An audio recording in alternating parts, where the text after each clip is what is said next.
order. And I'd like to have approval of the meeting agenda. Motion to approve the agenda. Second. Okay, all in favor? Aye. Great. Jumping right into old business, our school board retreat. We are scheduled and for April, make sure I turn this up. Yep. For April 21st, I believe. I might have that number. 24th. Thank you. 24. Yeah. Yeah. 24th with VSBA from 10:30 to 2:30 so that we can accommodate, make sure that we can accommodate Pam has her school meeting prior to that. And so we'll be doing from 10:30 to 2:30. They say we don't need anything for this, but having spoke to other board members and Missy, I think that it's going over policies, procedures, protocols, and norms, and also setting us up, but not doing school board self-evaluation and setting up for the superintendent evaluation. Just kind of like how we want it to go, not so we're not like just showing up to do it. And she said we'll come away with everything finished and complete. So to ensure that, Missy and I, and I know Liza, if you want to join us and we can run things through Holly, which we'll continue to do with governance, is going through some of like our meeting policies and making sure, do we need them? Are we following them? Do we want to update them? And of course, we'll work with Lisa as well to make sure we're taking care of that. But I just want to make sure that we as a board have the papers in front of us to know what do we currently have, what's working, what's not working, and how do we want to change it. And I know we could have a whole different board situation come the election, but I just kind of feel like I would like to have us to have an updated framework, and then we can go from there. And she said that she'll do, she's had plenty of experience doing this, and she will moderate us and help guide us through that. So, but I wanted just to make sure that everyone is aware that's kind of where our thinking is. But of course, I'm completely open to anyone saying, please add, do this, do that. Liza and I are both never have had a board retreat with this board. So, I'm not pretending like I know how to do this. Does anyone have anything they'd like to add about that? I think it'll be interesting if the moderator has us do the discussion, and this isn't going to be news to Dr. Kisner because he and I had this discussion sometime this week. If I could tell you what day, that would be kind of like a miracle, depending on how many times we chat. But of what we view the job or of the school board meeting, whether the school board meeting is just for the board members to do stuff, or whether we believe that there is also an information piece. I will be very curious. I could probably give you the breakdown on where that's going, but I think that is something philosophically, Liza, and we can even chat later about that philosophy, and that philosophy. It can be a guiding. That's something that can change over time. I know where I fall on that particular scale. I think there is a combination, and I do believe that highlighting the things going on in our schools is very important. So, but I do know that there is other philosophies of thought. So I don't know. And I am also certainly happy to talk to the moderator as well if they want some either background or, thoughts going forward. So I'm just going to offer that, but I just want to also give you all that philosophy, because I think that when we are talking about policies, procedures, board meetings and stuff, that's where you build from. You have to build from that, because if there is nothing in a board meeting that's really important to the public, you will come up with policies in a certain way. I'll just say it that way. Well, I was really, I really liked, and I told this to you and Dr. Kisner, is that in our chair, vice chair meeting that I did, Rodney Jordan, who was the past VSBA president, and he and I are going to have a Zoom to talk about, different things that he's had for successes. He agreed to talk to me, and I'm excited. But one of the things he said was to help his board orient themselves at the beginning of a meeting was to have some sort of a musical performance, a chorus performance, or a piece of a play, or a presentation of a project, whatever it is, to remind everybody on the board what we're here for, the kids.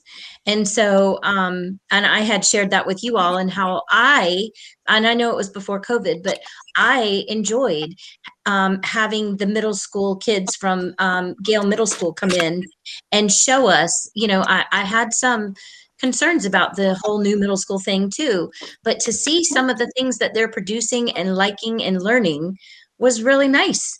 And having Mr. Hicks come in and do a presentation about his school and their love of learning and what things are happening there at I can go into certain schools, but sometimes it's a little bit of a different magic show when they come up and they show their kids and their schools and their staff and that sort of thing. So, but that's just me. I like that, reminding us who we're here for, but that's just me. Well, I like the idea of students being able to showcase what they do. And I think a board meeting, a brief presentation is a good idea. I just think COVID's kind of derailed a lot of those things. Mm-hmm. So right now, I don't know when we'll be able to do that at the moment, but I certainly see an advantage to that. And I think I think it also shows the community what our kids are doing. But I even liked having just the faces of the different kids in the band that came before us. Yeah. And, to encourage us to participate in their Band Against Hunger. And even if they come in and do things like that, whether it's a key club or an honor society or something, I just think those are really valid things that communities need to see. Despite all that COVID is, our kids are still moving forward and doing pretty cool stuff. So. Yeah, I mean, it'll be interesting if we want to kind of have that philosophical discussion, or how she wants to, or he wants to address that. I think that's something I'd want to give them a heads up on, for lack of a better. So, but that's exciting that we're moving forward. So April 24th. Yes, 10:30 to 2:30. Missy, I'm sure you've already put it on our calendars. But if not, just when you get a chance to do that. It's on there. I figured it was, because I'm afraid to touch anything on my phone that I'm afraid I'll lose you all. So I didn't go and double check. So, okay. Well, great. Okay. Moving forward. Okay. Going to new business. We talked last time about updating some of our policies, and I sat there thinking to myself, how in the world is this going to happen? And Lisa's like, oh no, I'm already on it. I'm like, excellent, Lisa. So Lisa, I'm going to let you go ahead and guide us through this portion. Okay. So I'm going to try the present now for the second time. I tried it with Dr. Kisner last week. He was very patient with me. Oh, good. So I went through, me and my assistant, Kathy, who's amazing, went through the 1000 and 2000 series policies and pulled out the ones that were over 5 years old. So these are the ones that needed to be reviewed. And so I tried to break it down for you guys into categories of ones that had proposed amendments, some that had none. And then there are 3 that I'm recommending that we repeal. So I'm going to try the present now. Hold on. Can I just make I don't know if you can do it this way, but in reading through these, it looks like I would feel comfortable, recommending to the board that we go ahead and repeal those policies that you've highlighted for repeal. I also, these policies where you've made no amendments, I'm perfectly comfortable making a motion to recommend to the board that we let those policies stay as exist. And then I'd like to focus more on the ones that you've got highlighted for changes so that we can pull together a recommendation for that, if that's okay. I will do whatever you guys tell me to. That works for me as well, because I've looked through them as well. And so that, I think that would be helpful. But Susan, are you good? Yeah, I read through them as well, and I understand the repeal. I'm good with the no amendments. And so going over some of the proposed, I did have a couple of questions, not very many. I thought everything was pretty thorough with that. Okay. So the first one is policy 1403, which is the school attendance areas. You'll see on the first page. Can you all see the screen? Yeah. Yeah, but I've also got copies. I mean, I'm Same. good. Okay. Yeah, Okay. I've got it in front of me as well. Okay. So in the very first paragraph, there was just a word change. Granted, Right. this wasn't the right word, so I just changed the word. We don't any longer call this enrollment accommodation plan the student accommodation report. So I just changed the name of that. They changed it a couple of years ago. The substantive one is the administrative changes to attendance areas. And right now the policy refers to the superintendent being able to do an administrative adjustment of school attendance areas when there's less than 5% of the student population that will be affected. There was a recommendation out of planning to up that to 10%, just to give a little bit more flexibility given the size of our schools. Yeah, I really had no real problems with this. I was just wondering why the word change from granted to required. Is there a legal reason for that? Is it? I just didn't understand. Might be required by local, state, and federal policy. But it seemed like it made it so that we couldn't grant exceptions or anything. Is that still the case, or it doesn't change any of that? No, it doesn't at all, because it talks about students shall attend the school in the attendance areas in which they reside and to which they are assigned, unless required by something else. So it's not really granted.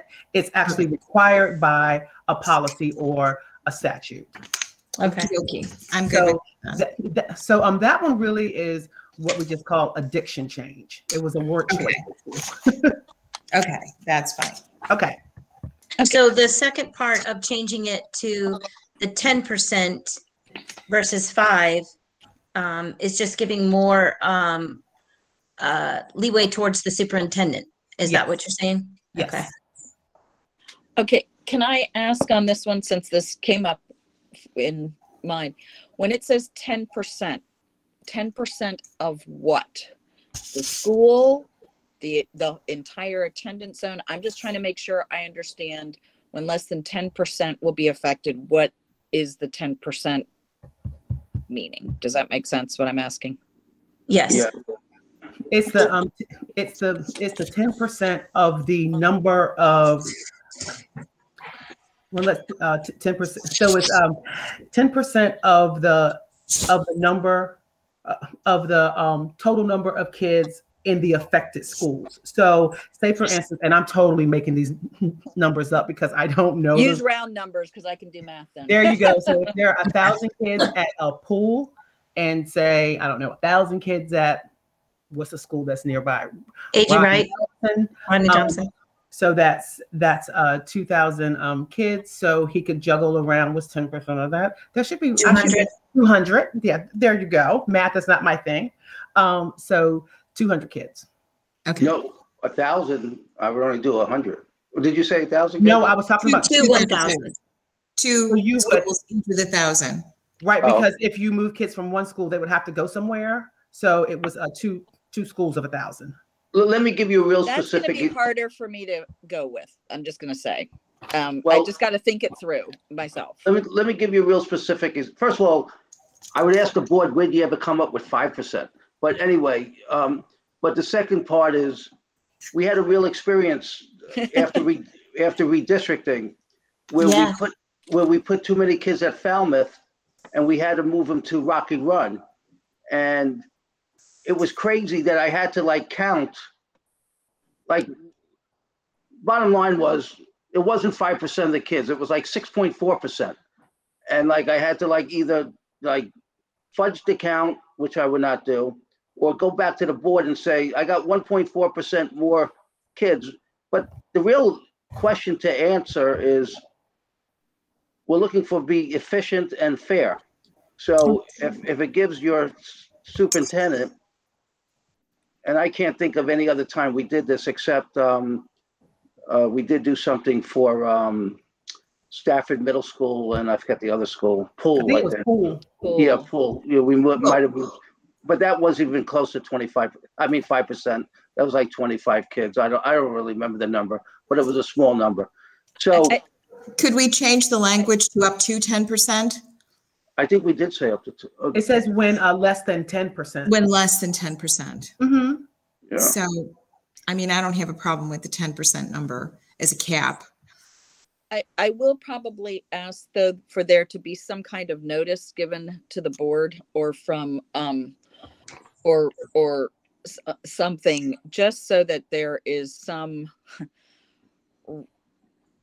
allowance that either that the or at least the board members that are in those schools are given some kind of notice. And I know, Dr. Kiser, this is not about, you know, what happened then. It was the right move. You and I discussed it. I'm not going to have that discussion again because I mean, it was the right thing. It should have happened, you know, from the beginning. Well, I'll stop. But I do think though that then there has to be some notice or something to the board that it has occurred. Is that Dr. Kiser, would you be okay with that? It still gives you the authority, but that there has to be notice to the board that it occurred. Is that a fair add or no? No, that's more than fair. And truthfully, this is not something superintendents wake up in the morning that want to do. This was a response that we had too many kids in the school that we couldn't serve. So I'm more, and I think and Holly, because Rocky Run is your school, I believe. Oh no, we talked about it, and yeah, you and you and I sat there, and I said, I can tell you which streets you're picking. I think because it made sense. No, so the board would absolutely be fully informed, but I have a feeling it's going to work the other way around. I think the board's going to say to me, we have a school or two where we got to alleviate the pressure. Could you come back with a plan to move the? I think that's usually how, in my experience, it doesn't really work that the superintendent is telling you we're moving kids. The school board has become aware of a pressure point, and you're asking the superintendent to please make the move. I mean, it usually works the other way to be. This happened to be like the first day of school. I forget the exact story. Oh no, it was about a week or two, about 10 days before it just was apparent. Yeah. Which, let me say this though too, and I don't know how. I don't want this to get lost with of long-term knowledge, and this is maybe more for Liza and Susan. One of the, and maybe it's an informal school policy though, is that kids to be moved, we have tried to say if they have been moved within. Oh, that's on here. The frequency of previous changes for affected neighborhoods. That we do make sure, and Dr. Kiser, I would think this would be always be coordinated with planning, because I can't imagine you or any superintendent sits up in the middle of the night and drives the neighborhoods like some of us do, but you know, to do this. But I would want to make sure we are very sensitive to that we don't kind of have a couple neighborhoods that what I call sit between and they get bounced around. Does that make sense? I just want to make sure we make sure that not just for the board's consideration, but also the superintendent. And I'm sorry to be so tough on this, but as we all know, no, I'm totally is horrible. No, I'm totally comfortable. I just really think that what we're going to discover over time, it's going to be school board directing the superintendent. I just have that feeling. I mean, And there's, it probably will. I just wanted to Yeah. let the like Liza and Susan know that that's kind of been a policy of the board to look at any times we're moving neighborhoods of making sure, was this neighborhood moved previously? Because sometimes there's certain neighborhoods where they sit. Susan, you've been doing this a long time. You Yeah. can probably name them. I can name them. I just hate for them to always be targeted, you know, to, Yeah. oh, you were here. And Lisa, you've lived through these, at least. I have. in some sense. So it's just making sure, but yeah, if we could just, add any on other, there just something for the notice to the board. And I think in practice, Dr. Kisner, you're right. But we always have to look at the policies in terms of first, hopefully you'll still always be here, but if not, you know, that we want to make sure there's that coordination. and just to give you another example where I think it could become a policy that's implemented, and I don't have a specific example, but I could think of an example in my experience, is when transportation, when they're doing their routing, says, you know, if these, and I'm making this number up, Yeah. these 6 streets went to this school instead of that school, we could save 2 buses and get the kids to that school On 20 time. minutes on time. Then again, of course, we would bring it to the school board. So it's very rarely, this policy is probably very rarely used, but when it's used, it's probably used for very good reasons. Yeah. And because of our growth right now, I do think I would not be surprised, and I hate saying this, that this policy may have to be used over the next 2 or 3 years until we get some schools, but I am sure that they're right on the horizon. Yeah. Yeah.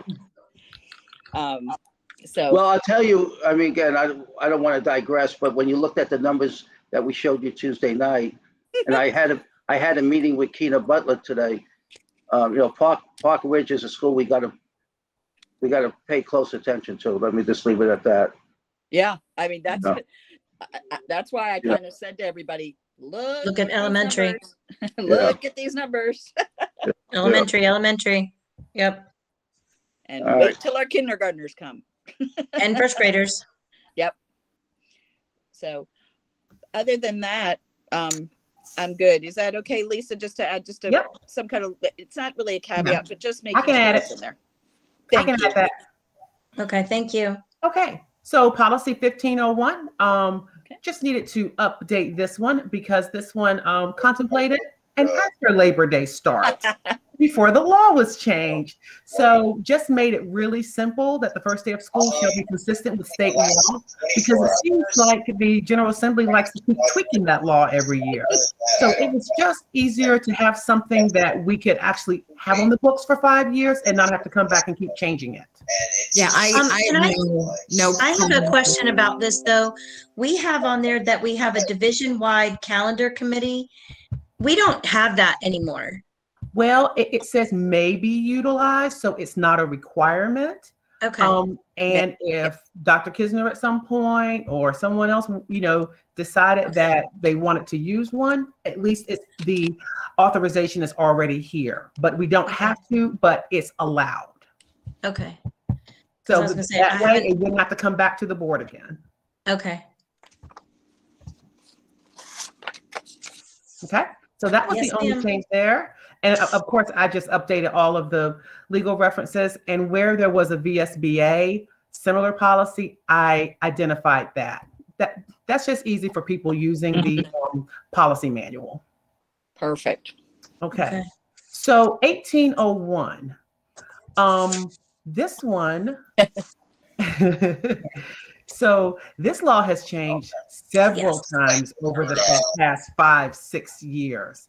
So it makes more sense because this is another one that the General Assembly likes to mess with a lot, that we have the detail in the regulation as opposed to the policy.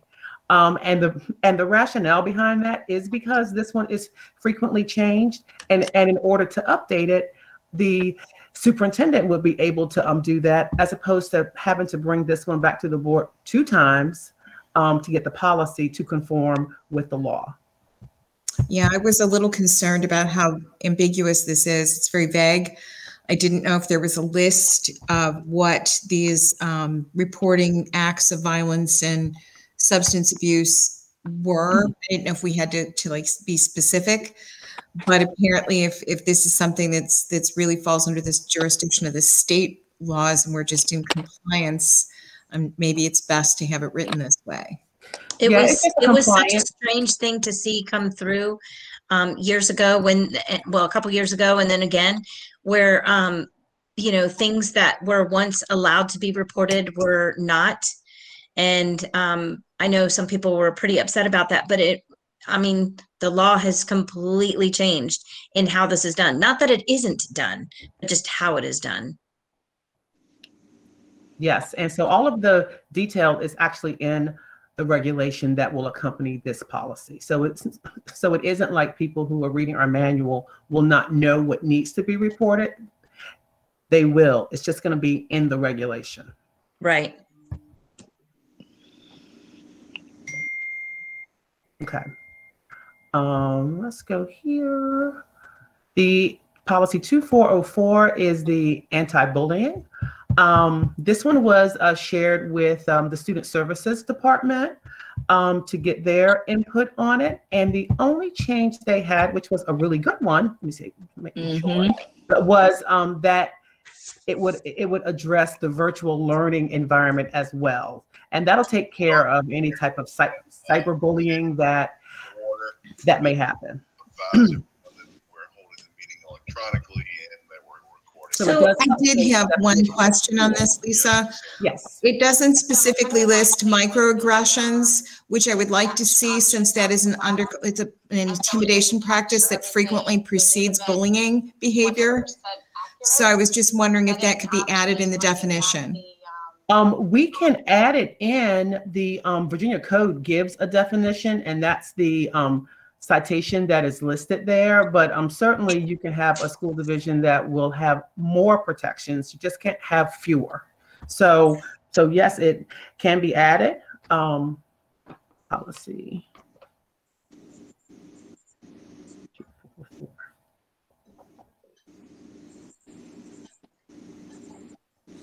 Can do.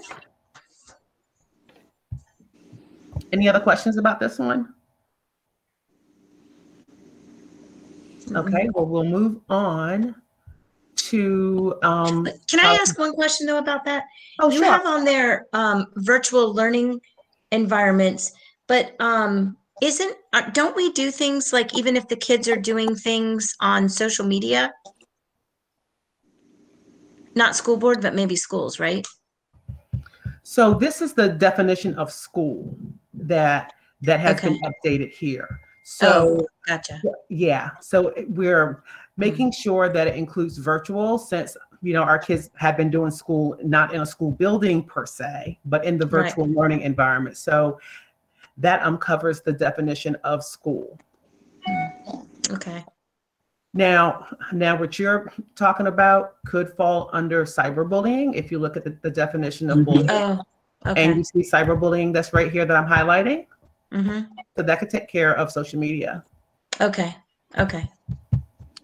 And also we have things that could be covered there in our student code of conduct. Right. Yep. Okay. So that'll take care of that piece. Okay. Okay. Lisa, with the addition of the microaggressions in there, would you want to look at and make sure that the student code of conduct reflects that as well? It's just a note. You don't have to answer that. I'm just making sure that maybe we are consistent. Does that make sense? Sure. I mean, double check it, but actually, Holly, our student code of conduct manual includes this policy. So next year's version will have the update in it. Okay, that was really what I was. Okay. That was actually what my thinking. I don't think I said it well. It was more as just a note to, as I put my note to self. Oh, sure. No, we will pull any of the updated policies when we produce the version for 21-22. Okay. It just came to mind when she said. No, I'm glad you conduct. So I'm just writing this down. No problem. So when you say you pull it for the 21-22, does that include? So I'm trying to figure out, where does summer fall? does it fall into the 20, like if this summer coming, does it fall into the 2021 or does it fall in the 21-22? After July July 1st. July 1, it splits the school year. Okay. Yeah. Okay, so the next one is 2418, which is student vehicles. These changes are purely updates in the law from the last time the board looked at this, which was in 2013. So it's been a while. So yeah, anybody who has teenage drivers knows that, the first year, there are a lot of restrictions on who they can carry in their cars with them. Unproof. Oh, I'm sorry. I was hearing something else. I think that's Liza. Oh, I'm sorry. Okay. And then there are rules with regards to after you've held your license for a year, who you can have in the car with you and where you can go. So this is purely an update regarding the law. And you all know that as of January 1st of this year, you can't have any handheld devices while you're operating a motor vehicle in the state of Virginia. So that's what this change is. Okay.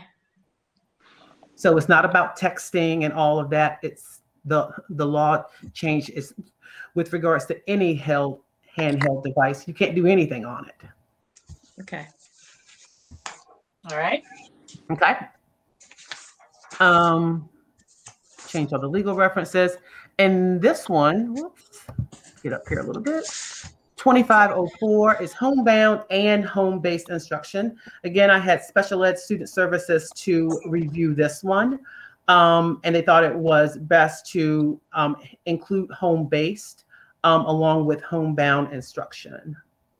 So what's the difference between the two? So homebound instruction are for students who typically is for a medical reason, right? That they're not able to come to school.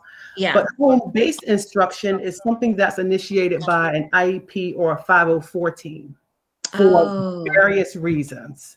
Okay. So that's the difference between the two. Okay. Okay. Yeah. So that's pretty much the only change that was to that one. Policy 2201, that deals with the remediation programs, which are required. And the only change to this one was the, wait a minute. This No, is there one of wasn't a the, change. no That change. was the end. That was the end of the ones with the changes. So those are the 1, 2, 3, 4, 6 policies that had proposed amendments. So I do want to ask something about the student absence one. Is that I may have missed it, but you said something in here about reporting, but don't we have online ability, or is that no longer? I know, like when my kids were absent, I could go online to do the reporting. I didn't have to send the note anymore. Our schools still have that. Okay. Last summer, Susan, you guys updated the regulation. Okay. So as a part of the package of policies and regs that came to the board regarding the student code of conduct. So we updated the regulation last year. Okay, because this says students who are absent must bring a valid note stating the reason for absence upon returning to school. But I didn't know if there shouldn't have been something that said parents also have the option of reporting online. Because I mean, okay, I'm just wanting to, if we've updated how we can report absences, I just wanted to know, do we need to report it on this? I understand what you're saying about the regulations though too. Yeah. 4th paragraph. Yeah, I think that's pretty innocuous enough. Sure. Okay. Thank you. Yes. Okay. All right. So this is the first batch. Stay tuned.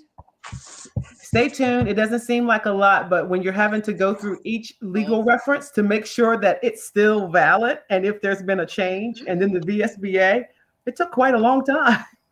Wow. So is it the thinking of the school board members that this would go, I just tell you, my experience has always been this would go under consent, but not with this school board, I have a feeling. It will go under information. It will go 2 readings. I just try to get a sense because this could make the school board meeting, very long, to be honest with you. These were probably not very controversial ones. Well, maybe, I don't know. Controversial is an individual belief, but Yeah. So well, if we have the governance committee bring it, unfortunately, I don't think it can bring it quicker, but I think that there's some value in that. That's why I was thinking, could we make a motion to recommend these changes and just do it as it could be done as an information item. But if the governance committee makes a recommendation to the school board to accept these amendments and repeals and proposals, then we could make that go a little quicker, and we wouldn't have to spend quite so much time, hopefully, on it. Well, and I think that I kind of think that what you're alluding to, Eliza, would be really helpful because of the fact that some of these we did have additions that we wanted to make a little more clear or whatever, so that they were not just rubber stamping something that was brought forward. There was discussion about it, and full repeals are necessary and needed. No amendments mean it's been checked. We're just updating it.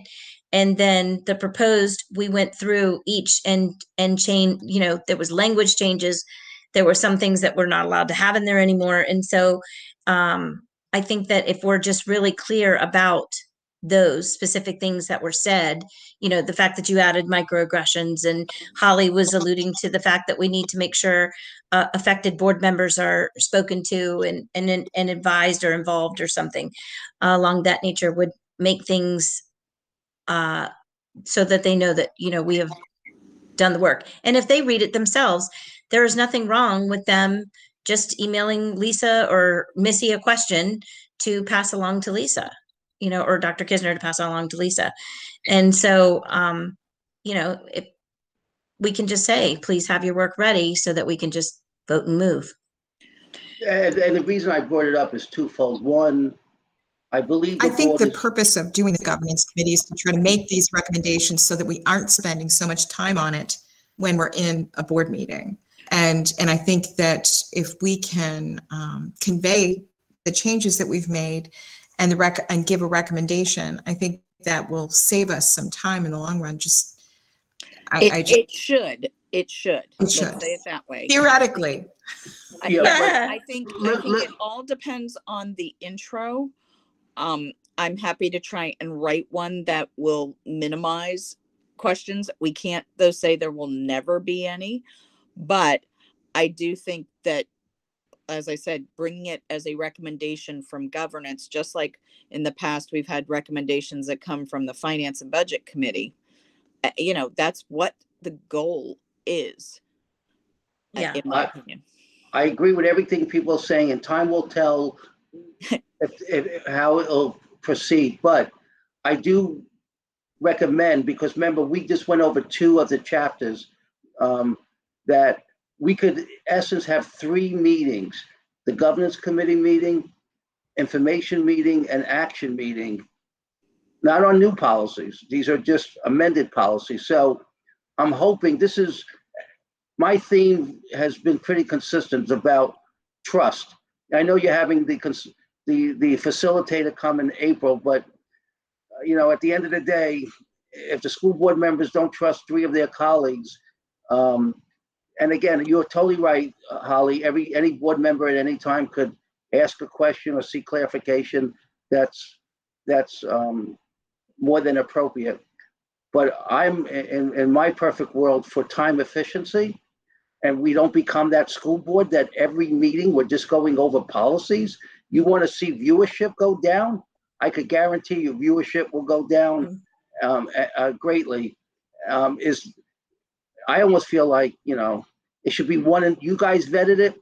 We give it a chance for people to ask questions, and it's approved at that board meeting, and not have 3 meetings on policy. That's just my thing. That's my experience, and that's my thinking.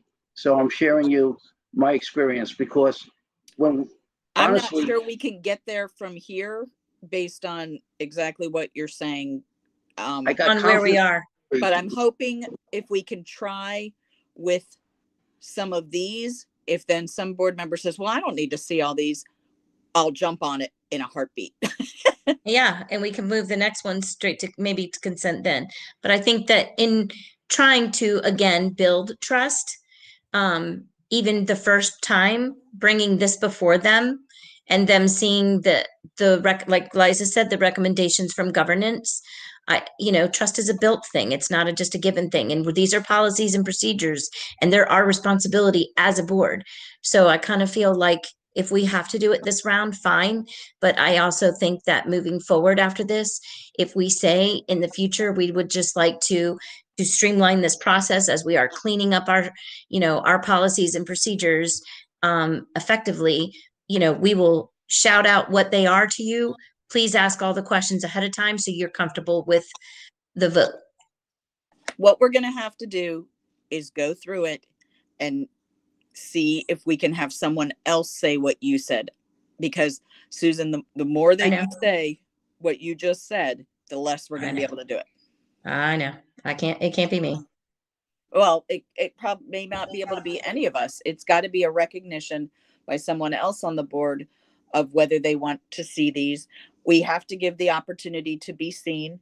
I think we have to go through the information, and then I think we can try and then just move it to action. And hopefully maybe we can refine that process. Maybe when we have the meeting on the April 24th, because we will have done at least one of these before then, maybe 2, let's just say. Perhaps then that can be an area of discussion and to figure it out. So Lisa, I'm sorry to say that, but I think we kind of have to beta go it through an exercise and then see if we can streamline it going forward. But I think I'd like to try it. If we've done it once or twice before that April 24th meeting, we can maybe make sure that we add that as something on there to be discussed in a broad sense, if that makes sense. And maybe we can get board buy-in from it there going forward. What do you think, Liza? Yeah, I think that, kind of like I said, the goal should be for us to be screening these and making a recommendation so that we streamline this. I think that's the purpose of the committee process. But I also understand that some people may need more time. So bring it for information. We can make a recommendation and see where it goes. These are a lot of policies to read. I think, and some of this is pretty straightforward. I think this group is probably the easiest group we could probably get through without a lot of grief and aggravation, because, repeal is just a simple repeal. These are no longer, they're outdated. Right. Some of these are not having any changes, and the other changes, we've screened these are the recommendations we have. If anybody has any additional recommendations, please feel free. Submit. I don't want to cut off discussion, not give people the opportunity, but I don't want to rehash these policies over and over and over again either. I think that wastes a lot of our time. I have a question just in procedure.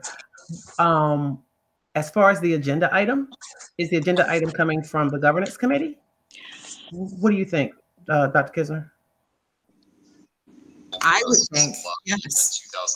I think it should come from the governance committee. Then it shows that we've reviewed these. Yeah. And this is our recommendation. That's what I was saying. So agree. I'm good with that. Agree. We'll do it just like we've done it for FAB recommendations. Exactly. Yeah. I think the board is going to be very happy that you are taking this on. If we had a 2013 policy, this is actually in your policy to review every 5 years. So you're doing what a previous board asked the board to do. So I'm optimistic. I'm just hoping that we don't run into a situation where we're doing the whole presentation all over again. And, we'll see. Time will see. Yeah. We're going to try. We are trying to get it. I know, I'm optimistic. This may take longer, but I think we'll get there. It's going to work. If any group could do it, it's going to be you three with Lisa. Okay. I'll be there. I'll be there cheering you guys on. I'll say, what the hell they do? I knew nothing about this. Well, it'll go to the first meeting in March. And so what I'll do is I'll write the agenda item from the governance committee and run it through Missy, and Missy will give it to you guys. Perfect. Sounds good. Okay. All right. Rotating chair, vice chair, and two other board members. Yeah, I was thinking that was an interesting way of saying that. So I'm curious, what was the request? I think Sarah just wanted it to be rotated, but I didn't know it was two other board members. I thought it was all. Missy, can you explain that? My thought was that she was saying, okay, in this month, the first one meeting will be the chair and the vice chair. The next one will be two board members. The next one would be the chair and the vice chair. The next would be two different board members. But I could be wrong. No. I could be totally wrong. Okay, so what Sarah has been explaining to us is that she wanted chair to always be, vice chair to be rotating. And so she heard it at a chair vice chair meeting. I attended chair vice chair. I asked it 3 times and nobody knew what I was talking about, and told me, no, it's in our policies and procedures that it's the chair and vice chair. Is it in our policies and procedures that, or no? I don't know that I've seen that. I'd have to look for sure. And I meant to look at this today and then I got waylaid. Here's the concern from me as a chair and sitting as a chair. Program runs. If I am hit by a bus and it has been a rotated chair, the vice chair better know what's in that agenda as hard as I do, because they're going to have to lead the meeting. Like having to run, the software Now, through again, and you're going through the virtual desktop and everything's in a central location. Can I just say something real quick? Yeah. My understanding was that the chair and the vice chair meet you do froze. the agenda review, and that would just one other individual would rotate in just to observe, just so that we have some idea what the roles of the chair and the vice chair are The problem for is future, that that's gotta be noticed, reference. public notice, which I guess we can do, but then we can't talk about. Sorry, I didn't hear you. It becomes a public meeting that we have to publicly okay. notice, because then it's 3 board members. So my understanding was that we just wanted the opportunity for each board member to rotate through if they wanted to. So I don't even know. So I guess one board member would rotate into the vice chair's position for agenda review once, and then so everybody had the opportunity. That was my understanding of what was the goal here, but I could be completely wrong. And that's how it was said to me by Sarah as well. And like I said, I did ask several times, and everybody was like, no, it's only the chair. In smaller boards, Missy put something up in the chat.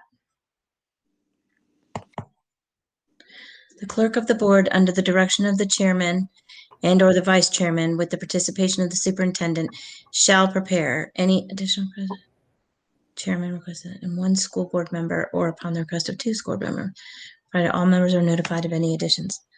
Oh. That's really all I found in the policy of voltage. That's all I found too. I was trying to get it in there, Yeah. but you were faster than me, Missy. Sorry. She's our super clerk. She is super quick. She can get that stuff in that chat really quickly. I do not have a problem, sitting out if others want to look and learn. But I mean, I don't, like I said, I was just looking. Obviously we don't have the policy that way. and other boards that I spoke to said it wasn't in theirs either. So I don't care. I mean, I'm just saying it from the chairman's perspective.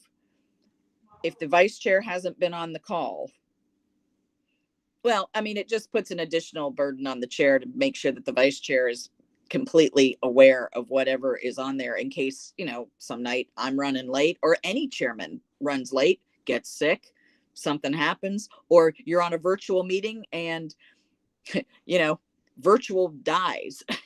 You know, the person has to be, you know, the vice chair has to be able to step in. If I'm reading that policy, you would need to change it correctly. Yes. You would need to change your policy to do what Dr. Chase is requesting. It seems to me that the chair and vice chair, right now, it says shall. I think that means has, you know. Trish will give us that. You say desktop as a service. So you comparing it to? I agree. I think that it would be too difficult for us to change the policy. I think the goal was that people who are unfamiliar with it would have an opportunity to participate, just to kind of get a feel for the role. But maybe we can address that when we generate, you know, as Ms. Randall has talked about, job descriptions for these two roles. Well, and the other thing is, I know that we were really hoping to, at some point, move towards something where agenda items were also being generated by board members as part of their committees, like we are doing tonight. We are generating a agenda item of recommended policy updates as reviewed by the governance committee. Boom. Budget committee. Liza, you know, we recommend bringing X policy change regarding superintendent authority. Let's see, contracting authority. I don't know. Fill in the blank from the finance and budget committee. Come as a recommendation. Certainly, Mr. Fulmer can also, you know, certainly add to it, just like Lisa can add to what we're bringing. But I thought, you know, in part of that discussion about revamping or re-looking at the board, which I know we haven't gotten there, but I thought that there was some buy-in to that concept, but perhaps I have misread. So I think what is going on a little bit, we're trying to do part of Doug Eady's recommendation and also staying the way we've done things. And I think the school board, again, I know we only had that one-day retreat or one-day discussion at Mary Washington, but it almost seems like we're trying to blend what he recommended in his book and conversation, that school committees kind of set the agenda through that governance structure. And we're also trying to stay traditional. So, you know, are we willing to take that leap, and can that be something in that April 24th? And look, I know it sounds like I'm kicking the can to that meeting. However, I believe that these discussions need to be a full board discussion, because it's going to be anyway. And I would really hate to take up 45 minutes in a meeting when we've got COVID and other stuff for us arguing over the vice chair. Now that's just me. We can do it. I think that we were under the impression that it was something that we could do easily. Like somebody could just listen in and just observe. I don't know. I think I thought that too. And that's why I asked. We're making more of this than was intended. And part of the reason is there are 4 board positions that are going to be up for election next year, which means that we would lose a wealth of experience. So I think the goal was that people who have not done it, and that would just be myself and Miss Healy, myself and Miss Young, because everybody else has done it. Everybody else has either been chair or vice chair. So I think that we were just trying to make sure that we were passing on experience and knowledge. So that when things change, we aren't left like, okay, what are we supposed to do here? And so Susan, maybe we can do that and pick out 2 meetings, you know, Right. that we can do that. But then, Susan, just so you and I would make sure we would have, I mean, it's not like we don't ever talk, but Mhm. of, hey, here's kind of where we were going. And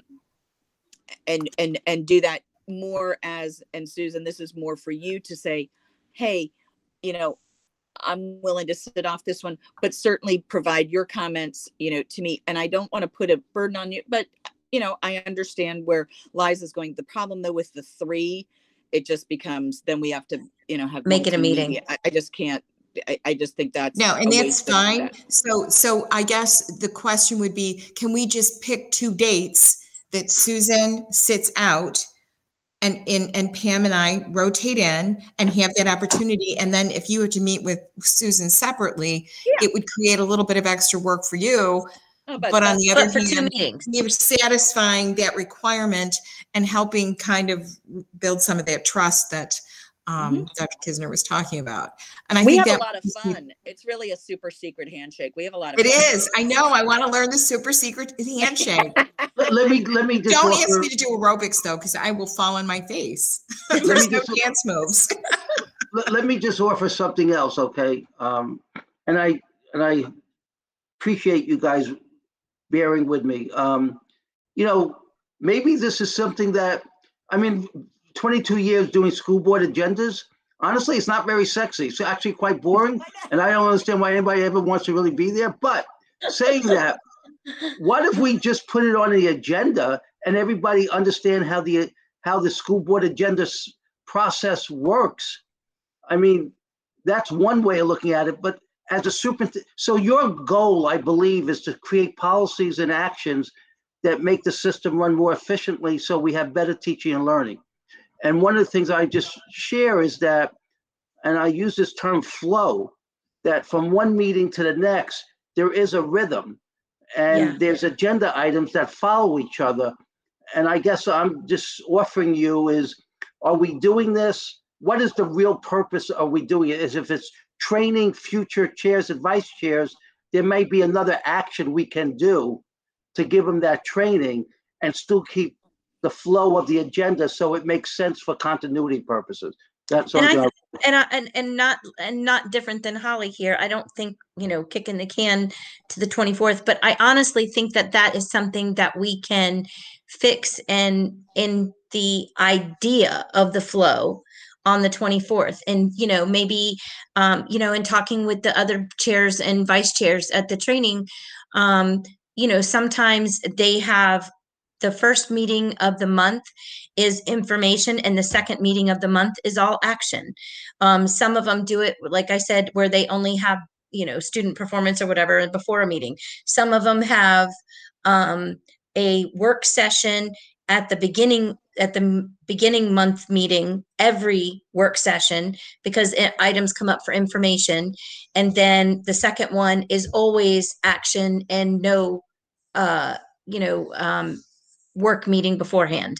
So, I mean, again, I think that that would be something, flow would definitely be some sort of a theme we could work with on the 24th and trying to accomplish that, as well as, like you say, give the leadership knowledge that maybe some feel that they may not have or misunderstand or whatever. I think I don't really have a problem with waiting till the 24th and just getting clarification as to what it is we want to accomplish.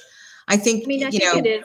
what If is it's the a goal training of year, this? What is the makes sense. purpose? Right. And, If and it's let's just kick it down the road. Okay. I mean, either way. And the thing is if it's for training, I think we can accommodate that in a year. I would hate to go through and do some big policy change or something that we really mech with policy on this. It is just my thought, because you don't know. But I think as a training, you know, 2 times out of the remaining or whatever meetings, I think that, you know, that can be accomplished on an informal basis. Absolutely. I can accommodate any of it. I'm fine with that. All right. Okay. So next agenda item is the spring service event. I just wanted to either get an idea or come up with a couple of dates so we can make sure board members can participate. You know, you mentioned Doug Eady, Dr. Kisner, and the funny thing is, well, Liza took the same class I took in the spring. She took it on VSBA's website, but you would definitely qualify as what he calls the board savvy superintendent. I know that's the title you've been looking for, but you definitely qualify for that. So in using that though, I'm going to ask, can you think of something that we could do to help serve at your schools? Because I even know, like when I went around Ferry Farm the other day, they're like, gosh, it's been so long since you've been here. And I was like, yeah, because every time I come, I feel like I get kicked in the teeth with all the crap that's not being done there for the renovation. And I said, and I don't want to walk around and look at, I want to see other things like I do in other schools. But, and also I stayed away because I had Evan home, Maddie home. I had to work through them through school and, you know, COVID numbers, all of those things. So, but anyways, I was very happy to be back there. But just even walking around the school, they were like, wow, it's really helpful to have a board member or somebody come and see our school and not think that we're forgotten. And I know probably other schools feel that way somewhat too. So that's why I'm just thinking, what can we do? Like, you know, have a contest and choose a school and go do a school cleanup or campus cleanup or mulch beds, or, you know, and we can work towards getting mulch donated, or I don't care. But I'm just trying to think, you know, I mean, you visit a lot of schools and talk to a lot of people, and of course with your own chiefs and that sort of thing. Is there something that as a board alongside your chiefs again and your cabinet that we could work to doing this spring? Yeah, it's a great question. I just give me a little time to talk to people and come back with some recommendations. Yeah, okay, that's fine. And like I said, I love the theme. I got to tell you that much. I love people seeing that we're doing community service to support our students and staff. So, and parents. So I love it. Yeah. So. And like I said, you know, the sooner that we can know something, then we can start throwing dates out. And again, you know, the last time didn't work for a lot of board members. That's fine. Holly and I drove around like mad women and had a ball. And man, so, I found parts of Stafford I didn't even know. And same. I think, Lisa, did you enjoy that event? It was a lot of fun. I really did. And I got to tell you, the public is still talking about your way you guys drive. So let me tell you. I know. Driving. I was a very good driver. I hear a lot I was of following Holly's direction. I have a lot of friends in the sheriff's department. I hear a lot of different things. You know, when Chris and I were together, we had some back roads that were interesting. Yes. Absolutely. But even seeing like that when they came into the schools and setting up on the sidewalks, you know, because some drove and some stayed behind. I was just, everybody, I just love seeing them out of their roles and, you know, working together like this. It was just, I really liked it. So I can't wait to do it again. And just remember, of course, and I know this is more a community partner, is and I know Dr. Kisner is very familiar with Tim over at Stafford Food Security. Oh yeah, you know, he's got his food truck. I mean, that's a great truck too. It is so nice. You know, we can partner there. But here would be some of the other ideas I would have is, you know, National Honor Society inductions. Of course, now they're probably all virtual, but you know, maybe even just a few remarks there or something like that. Those are just some quick ideas, but I'm going to give Dr. Kisner, he's got the experience, but you know, just even little things like, well, it's not little. I mean, it's a big deal to just give those. And you know, if we want to do a project, I so miss that we can't do our Head Start one again. Yeah, I know. That was so fun because my neighbor would still be willing to do that catering. That was so fun. Yeah. And I just think that like I said, it'll be a nice thing for us to do still, you know, working together as a board and working together with Dr. Kisner's board and, you know, just doing something nice. Great, but I'm gonna book out. It's fine. I Okay. really have no preference as far as what your project is. I think it's a great idea. Okay. So go ahead and plan some dates, and I will see you the 18th. Tuesday. I will see you. All right. yes, Tuesday. See All you right. then. Bye, Liza. Good night. Stay safe. Bye, Liza. So Dr. Kisner, we'll just wait for you to come back with us for something for that item. And then our next meeting is on Thursday, March 18th. And Lisa, will you be bringing us another batch at that day? I was talking to Dr. Kisner. I think it's going to be actually a new Later? one, possibly a new one. Okay. And it could be some amendments to some existing ones, but they won't Okay. necessarily be in the order because of a new one Okay. that has to be brought. Sure. Okay, Now, Okay. that wouldn't be March. Did you say March 18th? 'Cause I that- did. That's spring is that break. spring break? Spring break, I think. Oh, okay. So I'll get, Missy, I'll need to get with you and change that then. Yeah. Can we do the 25th? That's not spring break. Yep. I mean, Okay. Missy, can we change governance to the 25th? Yep, it looks like it's clear on your calendars. Okay, No other meetings on there. okay. We'll be Okay, talking okay. about our fully funded budget then. that, you got to This optimism in this group is amazing. I just love it. That's right. I mean, we, you know, and I do think some stuff with our community partners and maybe working some more with Sandra on some of those, you know, seeing what's going on. And, you know, Dr. Kisner, okay, I'm going to throw out a really bizarre one, but I wonder if there's a way, and I don't know, you know, COVID is so different. Having served on Head Start Policy Council, and I know Liza's not on, but I think she would support this, of getting the word out of, you know, when Head Start registration starts, when kindergarten registration starts, maybe Oh, I saw there it would on be, social media. Yeah, we've been doing I saw it that. on social media. but I'm saying, is there some, you know, areas or avenues?